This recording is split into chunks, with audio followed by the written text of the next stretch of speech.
আজকে আপনিও পারতেন। শুধু নির্বাচন কমিশনটা হওয়ার পরে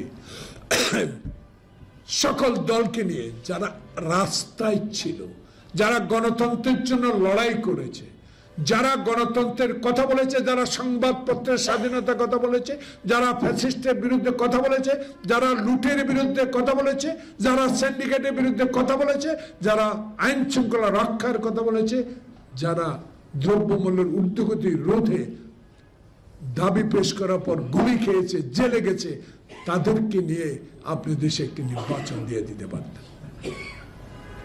কেউ পদত্যাগ করে যায়নি, প্রধান হয় দলের, ওয়েলকাম, আসেন, রাজনীতি করেন, গ্রামে যান, মানুষের সেবা করেন, মানুষকে বুঝান, আপনার আইডিওলজি কি সেটা প্রচার করেন। আইডিওলজি প্রচার না হতে এখনো ঢাকা শহরে বসে বসে বিএনপির মতো একটা আটলান্টিক মহাসাগরের মতো দল, যেই দল কয়েকবার ক্ষমতায় ছিল, যেই দলের নেতা বাংলাদেশের স্বাধীনতা ঘোষণা না করলে সেদিন শেখ মুজিব স্বাধীনতা ঘোষণা করতেন না, পাকিস্তানের প্রধানমন্ত্রী হইতেন, আর তার সমালোচনা করে বসে আছেন আপনারা। এক লুটেরা না গেলে আরেক লুটেরা আসবে। আরে লুট কারা 9.5 মাসে করছে, হিসাব বাইর হবে। আকা মোহাম্মদ বলছেন বিদেশে যান, 9.5 মাসে 10 বার বিদেশে গেলেন, আক্ষেপ নাই আমার দুঃখ নাই, উনি যাবেই, ওনার কথা আমরা শুনবো, কিন্তু এমন কথা বলা ঠিক না যে কথাটিতে বাংলাদেশের সবচেয়ে বৃহত্তম রাজনৈতিক দলের নেতা কর্মীরা আপনার উপরে ক্ষুণ্ণ হবে, মনে কষ্ট পাবে। নির্বাচন শুধু আমরা চাই, হিসাব করে দেখেন না কয়টা দল নির্বাচন চায়। নির্বাচন চাই বিধে কি আমরা ক্ষমতায় যাব, সরকার গঠন করবো, এটা তো আমরা বলি না। আমরা বলি মরা মৃত ব্যক্তির ভোট নয়, দিনের ভোট দিনে, হুন্ডা গুন্ডার ভোট না, আমরা এমন ভোট চাই যে ভোটে রাজনৈতিক অধিকার, গণতন্ত্র প্রতিষ্ঠার, ভোটাধিকার প্রতিষ্ঠার আন্দোলনে যেই সকল দল অংশগ্রহণ করেছে সেই সকল দলেই একটি সুষ্ঠু নির্বাচনে সরকারে যাবে, সরকার গঠন করবে, তখনই সিদ্ধান্ত নেবে দেশে করিডোর দিব কি, বন্দর দিব কি, সচিবালয় অধ্যাদেশ জারি করব কি, সেগুলো তাদের বিষয়।